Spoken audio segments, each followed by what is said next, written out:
What are the obligations of the parties entering into a contract, and what happens when a party to a contract refuses to fulfill their promise?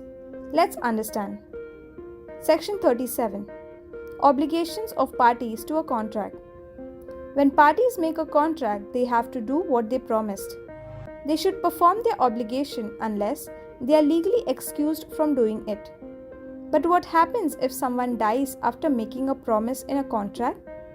Their promise still counts and will need to be fulfilled by their representatives unless the contract says differently.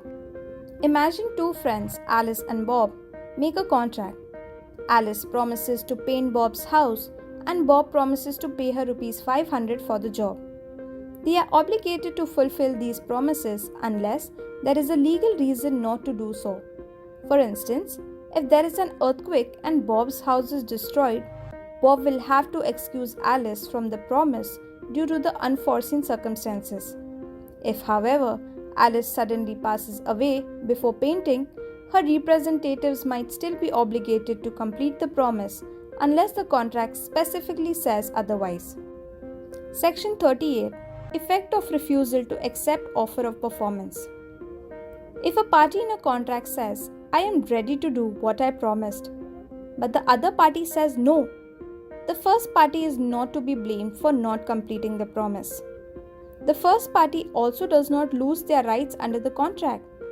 But when they make this offer to perform, they have to follow some rules. Rule number 1. They must make the offer without any conditions. That is, the offer should be unconditional. Rule number 2. They should make the offer at the right time and place so that the other person can be sure of the work to be performed. So Alice cannot offer to paint Bob's house at 1 a.m. in the night. Rule number 3.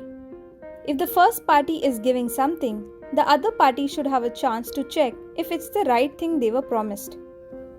Suppose Alice offers to paint Bob's house on a particular Saturday and is ready with the materials, but Bob refuses the offer, saying he is no longer interested in painting.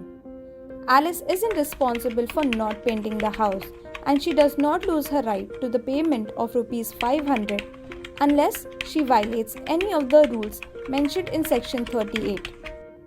What happens when there are multiple people in the contract? If there are multiple people who were promised something together, making an offer to just one of them is the same as making it to all of them. For example, if a music band consisting of 3 musicians was hired by an organizer and the organizer offered to pay for the band's performance to one of the members, even though only one member was offered, it is considered as if the offer was made to the entire band.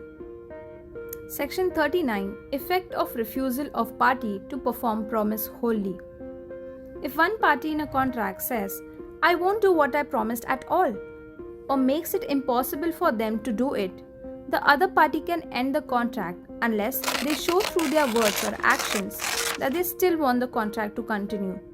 In other words, breaking a promise or making it impossible to keep it can lead to the contract being cancelled unless both parties agree to keep it going.